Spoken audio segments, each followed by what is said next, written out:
Hello friends and welcome back to my channel. My name is Luz and all I do here is practice my fluency using ESL discussion materials that are available online. My website of choice at the moment is the ESLDiscussions.com.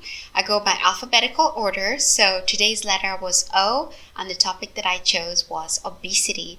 So we have some really hard questions to go through, so let's get started. Question 1. What comes to mind when you hear the word obesity? So when I hear the word obesity, I'm thinking about the BMI scale, which stands for Body Mass Index. And I know the higher you go on this scale, the more in trouble you are. For example, if you fall on the 25 mark, so you're considered overweight, and the higher up the scale you go, the more trouble you're in, according to the scale, which actually measures a person's index based on their weight and height. So that's what I'm thinking about. When I hear about obesity, I'm also thinking about people who are bigger in size, not because they're very tall, because they have excess body fat. I'm thinking about that. I'm also thinking about food that is very, very high in calories, which, is definitely fast food, which is really, really delicious actually, along with the fizzy drinks that actually go with it that are equally high in calories. But I know that nowadays they're kind of like reducing the calories on fizzy drinks, so they're probably not the biggest culprit. That's what I'm thinking about when I hear the word obesity. Question 2, what do you know about obesity? Well, I have actually recently read that obesity is actually a chronic disease that causes people to gain excess fat or prevents them from losing excess fat from their body. So I've recently read that it's been classified as a disease, and it's really, really sad to hear that. I also know that people above the age of 60 are more prone to suffering from obesity because of their reduced levels of activity. So these people are actually probably heading toward retirement. They don't need to move as much, or for some other reason, so they're at a much higher risk of obesity. And I've also recently read another statistic about the children actually growing up with obesity right now, which is a very, very troubling statistic. I've read a few facts about it, and it's quite interesting, and I continue to educate myself on this topic. Question 3. Why is obesity bad for your health? Well, so based on what I've read, obesity actually causes joint pain, especially if the person is very, very much overweight. The bones cannot support their weight, and that leads to joint pain, which can be very uncomfortable for the person suffering from obesity. Also, I have read that it's very bad for mental health because our society definitely stigmatizes people who suffer from obesity. The constant pointing and laughing at these people right now who suffer from obesity say, they don't mind these things. But I feel like over time, these people can become hyper conscious about their own body. I think it's also bad for their mental health. I've also read that obesity exposes people to other diseases as well, like breathing problems, diabetes, and the list goes on and on. These are things that I've actually read about that I found really, really scary. Question 4. Why is obesity increasing? Guys, so today I'm just going off of what I have actually read. Nowadays, people are actually busy. They're working all day. They need to work harder to earn enough money to support their families. For a lot of people, when they get home from work, they don't feel like they need to go to a gym unless they're really dedicated to actually going to a gym. They just want to rest and they want to relax because they are actually trying to get ready for the next day of work. So it becomes impossible to maintain an active lifestyle, and this is one of the factors that exposes people to obesity. The other thing is convenience. People also don't have enough time to cook. Some people don't know how to cook delicious food. We all know that it takes a lot of time and patience to develop the perfect recipe for tasty salad. Nobody wants to eat food that is not very tasty. And I feel like a lot of companies, especially the ones that are producing a lot of box stuff, they've got it down to a science how food is supposed to taste to make it more appealing and to sell more of it. I feel like there's a big competition for our taste buds, and actually companies are winning. It's not always the best stuff that's being packaged in these boxes that we prefer to eat from. Convenience is one of the things that is also contributing to increased weight or obesity. The other thing that I have concluded contributes to increased weight gain or obesity is the price of organically produced produce. We all know that this kind of food variety comes with a very hefty price tag that a lot of people cannot afford. This is very sad that we cannot share organically produced stuff, and companies insist on selling it for an increased fee. I don't know why.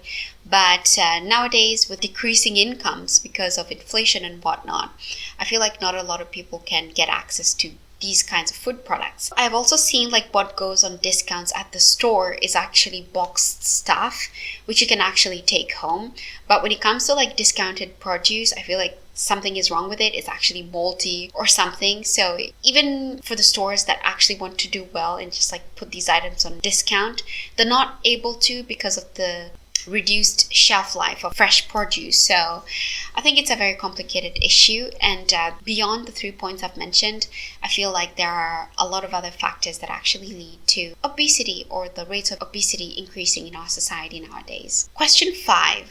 What should governments do to combat obesity? I feel like the governments can definitely play a part in enforcing policies that promote the well-being of the people. So for example, they can enforce policies on best practices when it comes to what companies are putting on our shelves and what supermarkets allow to be put on our shelves. I feel like that can actually go a long way to helping us maintain a healthy population, because once the unhealthy stuff hits our shelves on a discount in a really beautiful box, I feel like our choices become very limited, and I feel like that's one way the government can actually promote healthier food options. I've seen some industrial strikes in Europe and places like France where the farmers are actually urging the government to lower the prices of fertilizers, allow them to trade their food in their own countries as well. Some governments are insisting on importing vegetables while local farmers can actually provide these to supermarkets. I think it's a really, really big debate, and I feel like the governments can intervene in a big way to keep the population healthy if they actually wanted to. So many things they can do there. Question 7. Do you think obese people should pay higher medical charges?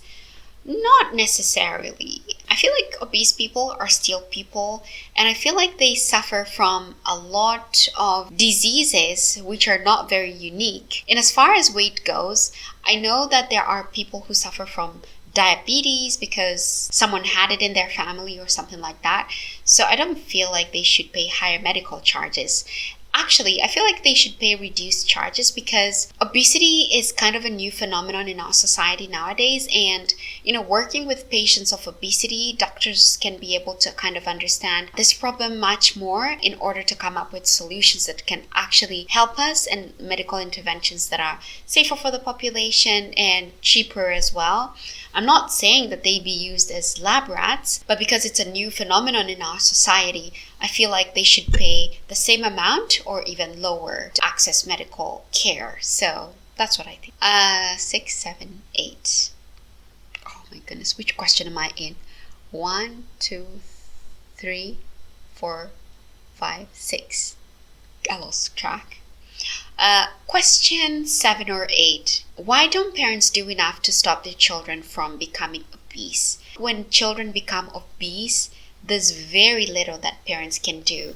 And I feel like sometimes when children become obese, if it's not genetic, it's because these children have been introduced to less than ideal eating habits, less than ideal food choices. So it's quite interesting. I'm not a parent myself, but I have seen a lot of parenting situations that have led to obesity. I go to a park to do my daily 10K when I can, and I'm not working out in my house. And I have seen parents hiring personal trainers for their obese kids. And these obese kids have no idea what they're doing there. And the trainer's trying to tell them, speed up, hurry up, jump or do something. And the kids are so confused and they don't want to do it. And the personal trainer cannot force these kids to actually do whatever, I don't know, do a jumping jack or something like that. So I feel like if the kids have actually become obese, there's very little that can be done to salvage that situation that is not harmful to the child's mental health, because why are you asking the child to run 1 mile? It's kind of unfair, and you're actually trying to tell the child you're not good enough, too fat, and oh my goodness, what a situation. What words to speak to your child. It's really, really harsh. I feel like parents should employ their interventions way before the child becomes obese. One of the ways that they can do that is teach their children how to eat low-calorie stuff like vegetables. So these are the safest option. We all know, and I think I've spoken about this, it takes a good recipe to make vegetables healthy, low-calorie, and delicious in a salad, So I feel like we have to learn how to eat, and that has to start from a very, very young age. Question 8 or 9. Guys, I lost track. Is obesity immoral when so many people in the world are starving? I feel like it's a reach when we try to put the situation of starving people on the heads of people who are actually obese and are suffering from a disease, or even obese people who are addicted to food that they can actually afford. So I feel like it's not a moral issue, because people who live in countries where there's starvation live under a government. I feel like it's very unfair to put starvation on the heads of obese people who are actually being provided with food that is super high in calories, food that doesn't need to be that high in calories, and people who are actually addicted to food, something that is actually beyond them. So I don't feel like there's a moral issue when it comes to obesity, but I do understand with videos like the mukbang we've seen online, people eating for entertainment, and there's a controversy now going around where these mukbang creators are actually putting food in their mouth, pretending to chew, and just then spitting it out. So I feel like that is wasteful, but they've actually bought the food, they can do whatever they want with it, but I would see why someone would make that association with like a moral issue when it comes to starving children and excessive consumption. So yes, I can say that. Alright guys, so I'll just do one more question just to make sure I've reached 10 questions because I lost count. So let me see which question I'm going to answer here. Should schools ban junk food to fight obesity? Absolutely 100%. So I feel like for school children, they're in their developmental phase, and I feel like everything they do at this stage should be for their good. And for us as adults, we've actually established that high-calorie foods are difficult to beat. I read a quote about how it's very difficult to outrun a bad diet or something like that. Our children should not be eating very high calorie stuff, or if they do, not on a daily basis if they can help it. So I feel like schools should definitely do their best to educate kids how to eat vegetables that don't actually taste nice but is good for them. So yes. Alright guys, so I think that concludes my 10 questions. I hope I did 10 questions. I'm going to check when I'm editing this video. Thank you so much for watching my video. Let me know if you would have answered any of these questions differently. I'll see you on the next one. Take care. Bye bye.